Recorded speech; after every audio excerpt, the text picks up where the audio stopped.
Hello, it's Reija and welcome to another video. Today I am going to be sharing with you something a little bit different for me because I am actually going to be doing an anticipated releases video for 2022. I have prepared little symbols to indicate what sort of content is in the book. So this here means that there's LGBTQIA+ content, and this means that it's a Finnish release, and then this means that it's fantasy, science fiction, etc. So when you see these little symbols pop up on the screen with the different books, you know what they mean. So I have 29 books to share with you, so without further ado, let's get started.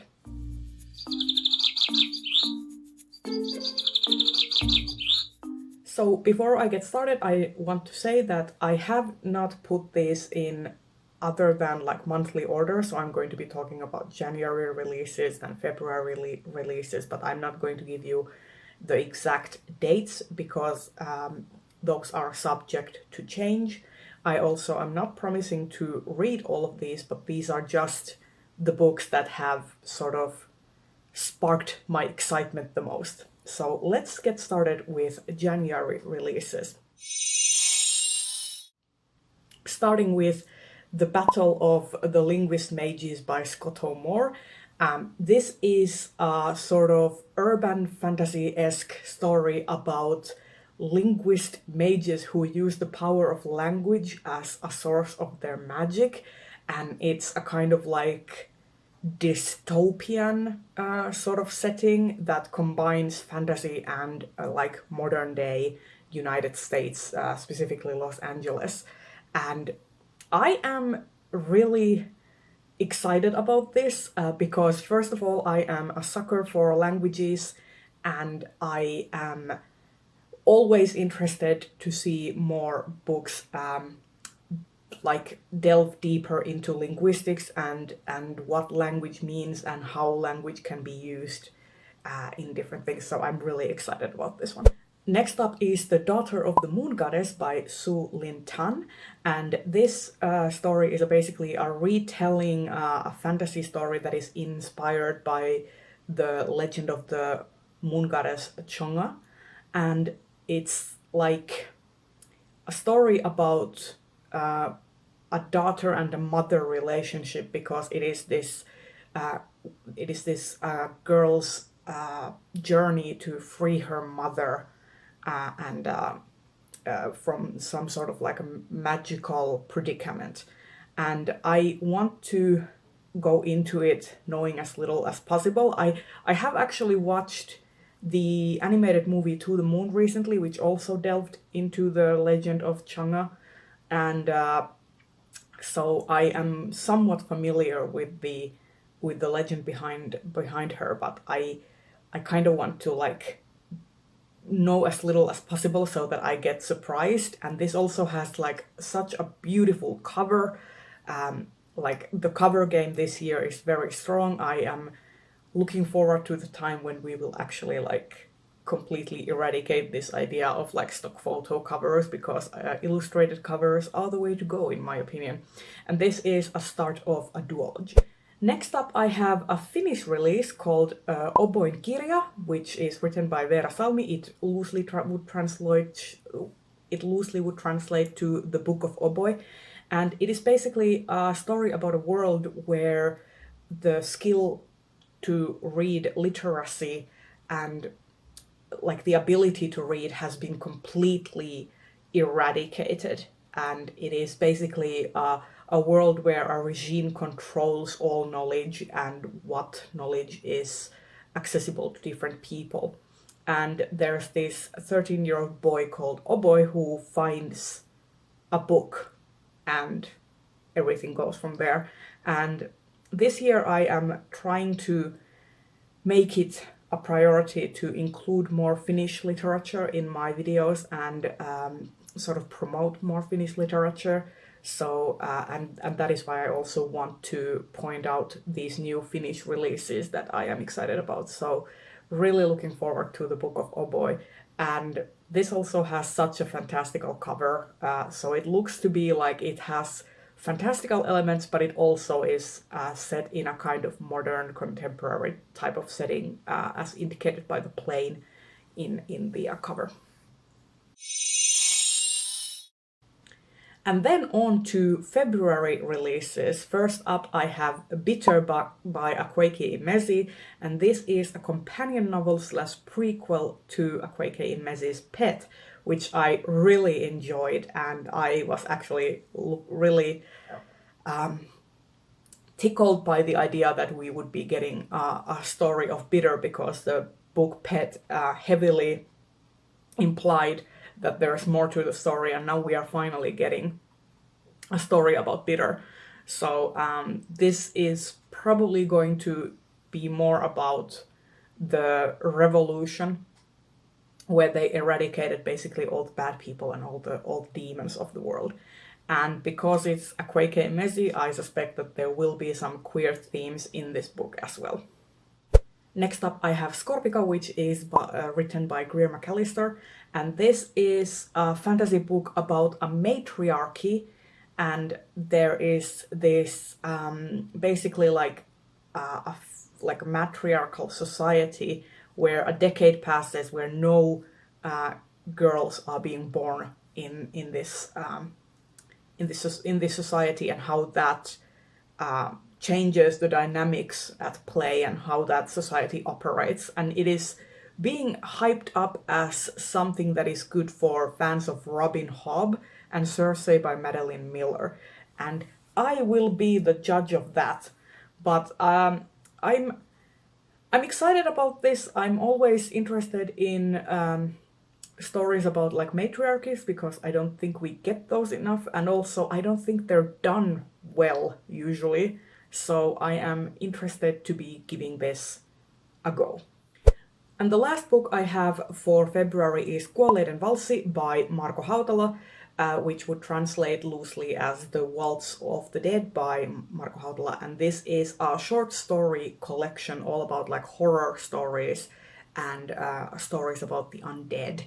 And Marko Hautala is basically one of the more famous like Finnish authors who primarily writes horror, and he has won a bunch of like different Finnish literary prizes for his work. So as I'm getting into more like short fiction this year, due to my book club, Shorts and Sorcery book club, I am also excited to try and pick up more Finnish short fiction.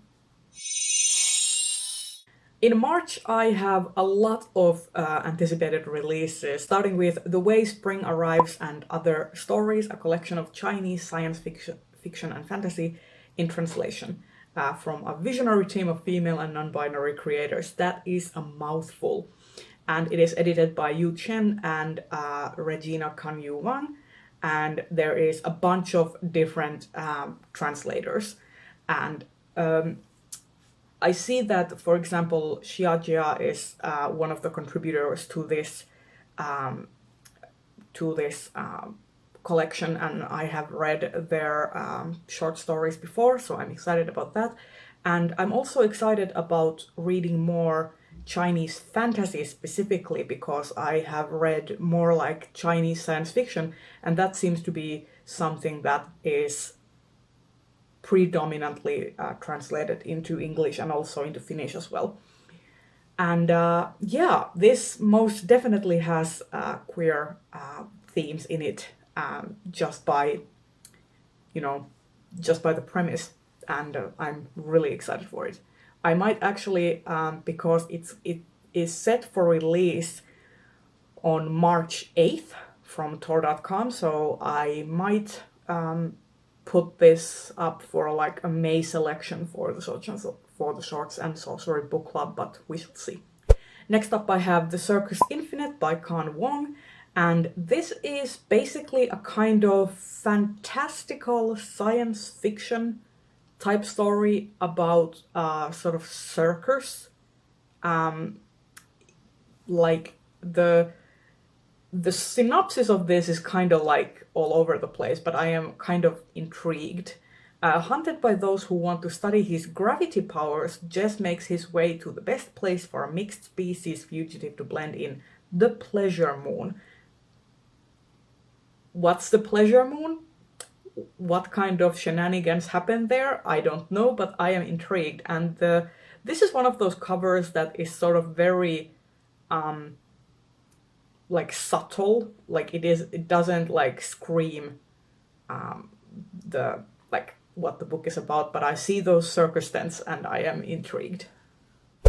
Then another gorgeous cover, which is A Magic Steeped in Poison by Judy E. Lin, and this is another debut, and it is first in a duology, and it is basically once again a story about motherhood and like a mother-daughter relationship, and it is like all about tea making and tea making as the magic system of this world, and I am incredibly excited because this seems to be like it almost reminds me of like a darker version of Tea Dragon Society in a sense, because they like the ceremony and the ritual of making tea is like such a huge component of the story, and I am really excited to be picking this up. Then I have The Cartographers by Peng Shepherd, who wrote the Book of M, which I haven't read, but I have heard many things about. And this is basically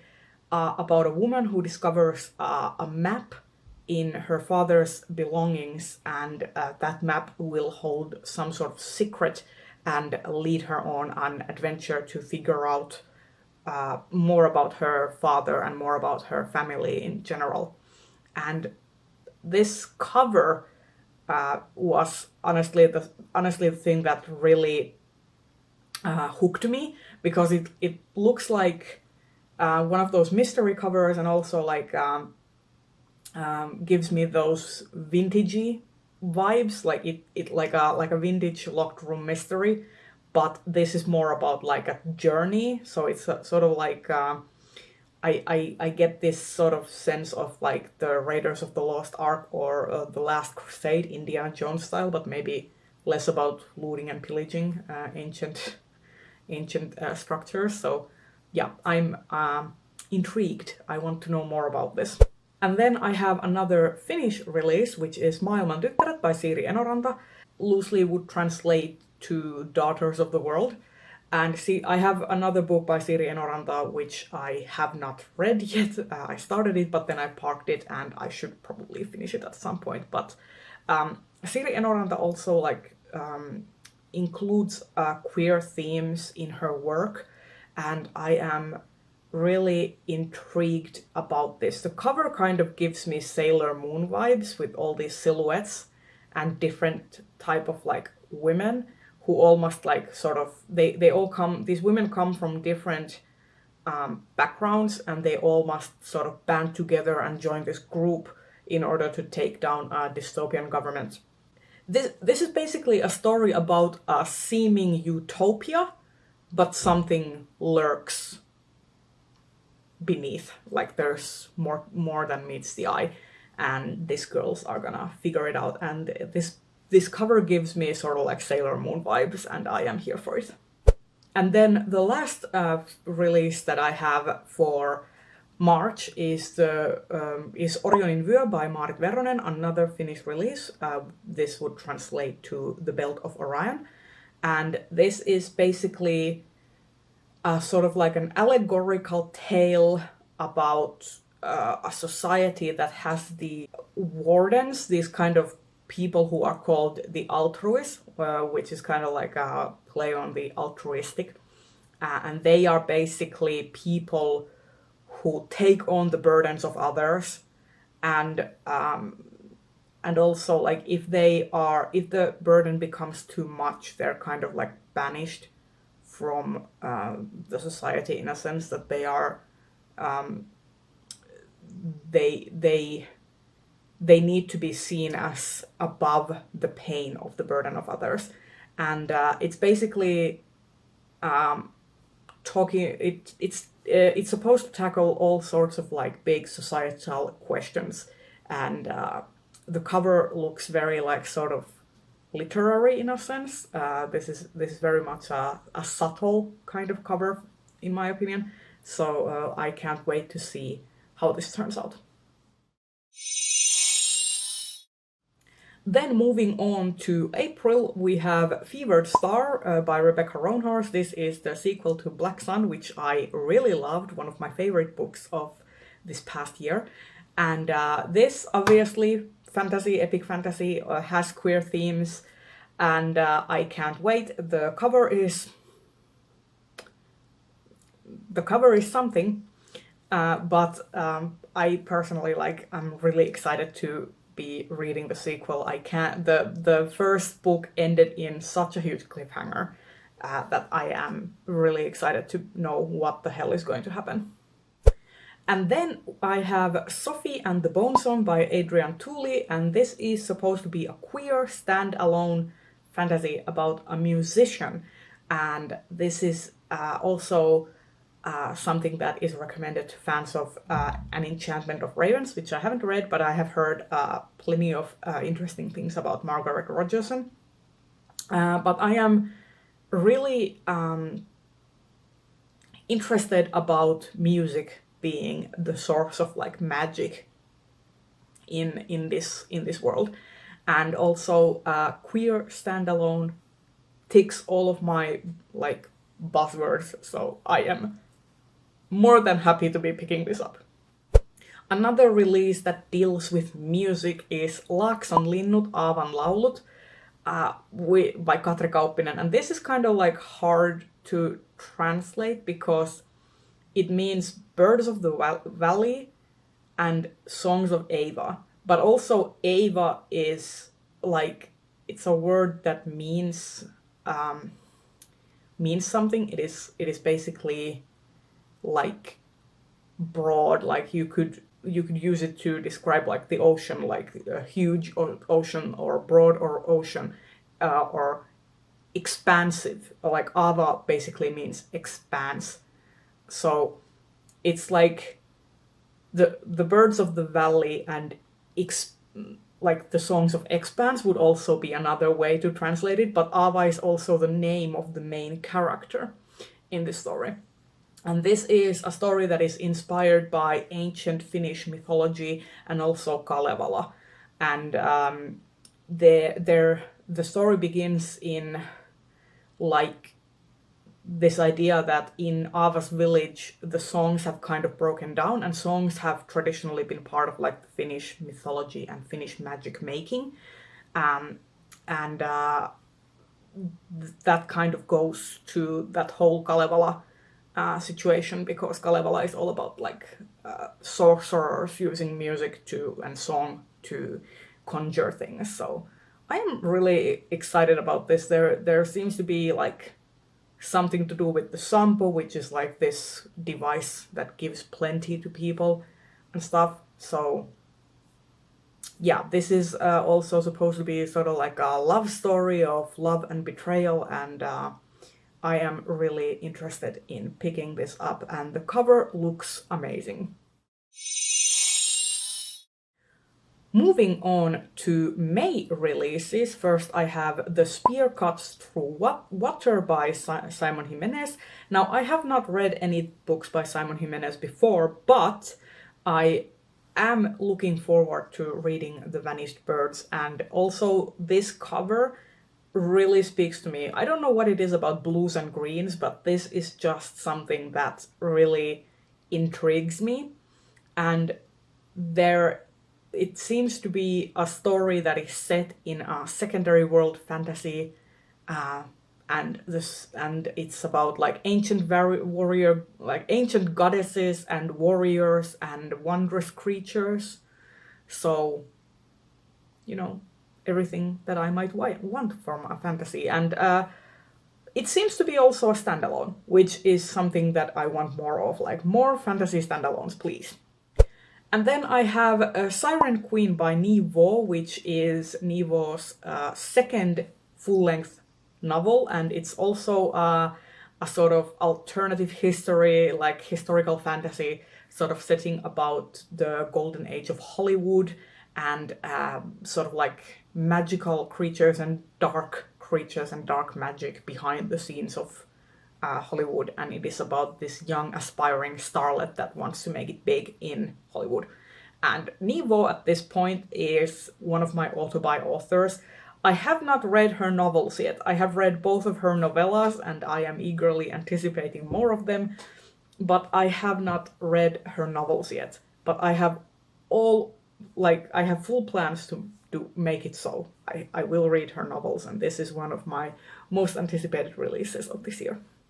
And then the last book I have for May is The Legacy of Molly Southbourne by Tade Thompson.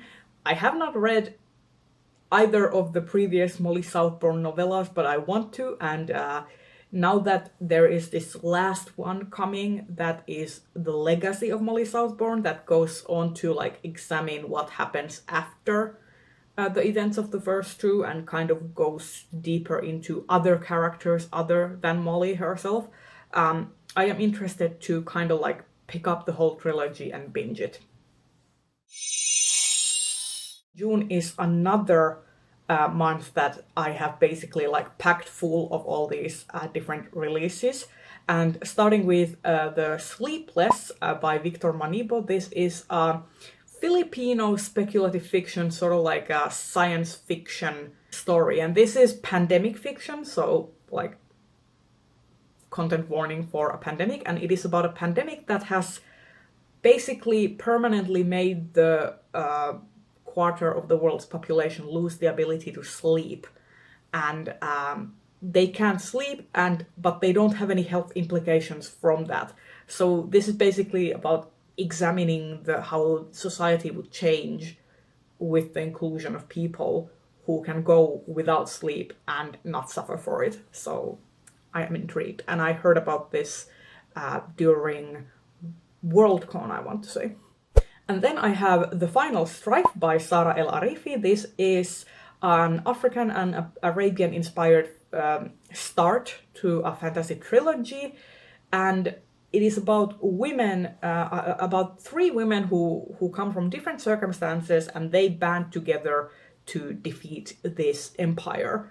And it is all about like sort of like blood as a form of like class system. Like there are blood laws that separate people into different classes.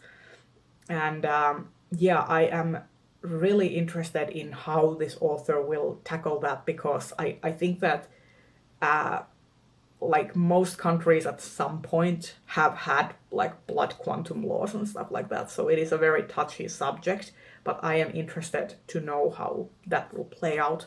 And this cover looks damn cool.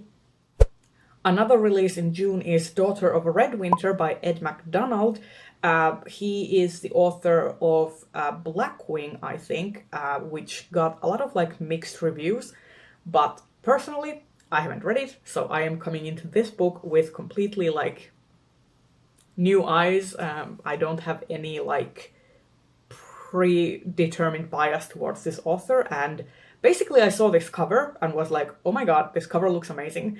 And then I saw that it was basically about a character who can commune with the dead, and yes, sign me up. I am currently hyper-focusing and hyper-fixating on Hades in a really huge manner. So anything that kind of reminds me of that, of those kind of like underworld shenanigans, I am here to see it. Also, another book that has a female main character, I am really here for it. And then A Taste of Golden Iron by Alexandra Rowland. This is definitely queer. From what I understand, it is like a male-male romance. It's kind of like takes inspiration from the Ottoman Empire, and the central romance is between two men. I am incredibly excited. This cover gives me everything. Like, I want this. And also, it is supposed, like, the tagline is The Goblin Emperor meets Magnificent Century. And I'm like, you had me at Goblin Emperor, but also if you are comparing it to Goblin Emperor, it has some really big shoes to fill, because Goblin Emperor is one of my favorite books. So it's a double-edged sword. Like, this is one of the books that I'm most excited for this year. Then I have Her Majesty's Royal Coven by Juno Dawson, and this is the first book in an upcoming series called Her Majesty's Royal Coven, and it is basically all about this idea that what if Queen Elizabeth I had basically established a government agency, a government like department called the Coven, Her Majesty's Royal Coven, and it is all about witches and oracles and like using their magic to better the empire, better the British like kingdom, essentially. And what happens when a genocide of all these witches is foreseen by the agency's oracles, and how will they deal with this prophecy, and can they stop it and stuff. And I am really interested to see how this works out. I like Juno Dawson is someone who I know from like her nonfiction and her advocacy for like trans rights and stuff, and this is kind of like the first full-on like fantasy thing that I personally have seen coming out from her, so I'm really intrigued. And then the last thing I have for June is Speaking Bones by Ken Liu. The Veiled Throne, which is the third book in the Dandelion Dynasty, just came out, and I am waiting for it from the library so I can read it. And Speaking Bones is coming out in June, and it is supposed to finish up the whole thing. So we finally will have an end to the Dandelion Dynasty, and I was kind of like lukewarm to okay about Grace of Kings. I think Grace of Kings has sort of like warmed for me on like further examination, but I absolutely adored the Wall of Storms. So I am really excited to be picking up these books, and like especially to know how it ends and how my girls will survive. I'm scared and excited at the same time. Then moving on to July, first up I have What Moves the Dead by T. Kingfisher. This is another horror story by T. Kingfisher. I previously read The Hollow Places, which was my very first T. Kingfisher book in general, and then I want to read The Twisted Ones. I don't really have like much interest to read like her work as Ursula Vernon. Like I have followed her art career as Ursula Vernon. She is like an amazing illustrator, but I don't have much interest to read her like Ursula Vernon catalog. But I am really excited to be picking up more from like the T. Kingfisher side of her like stories. So, and this cover is everything. I love gory covers. Like I don't like, if you give me like things like taxidermy and stuff, I am here for it. And then I have A Half-Built Garden by Ruth Hanna Emrys, and this is basically supposed to be a sort of Ursula K. Le Guin-esque story about relatively near future events, like basically 2083, and it is supposed to be like kind of like aliens coming to save humanity from like and inviting people to join this alien race in the stars and leaving their polluted planet behind. But then there are some factions who are not ready to leave Earth, and how that will look like. So yeah, this cover is also very I just think this cover is very poetic. Like you have that dandelion seed kind of like scattering in the wind, and then there's the Earth. I'm really this is a beautifully designed cover, and I hope the contents of the book live up to it. And then I have A Prayer for the Crownshy, which is the next Monk and Robot novella by Becky Chambers. I have not read the first Monk and Robot novella, but I have read pretty much almost all of the other things that Becky Chambers has written, and so I am really excited for Becky Chambers. She's basically an author author for me at this point, one of my favorites for sure.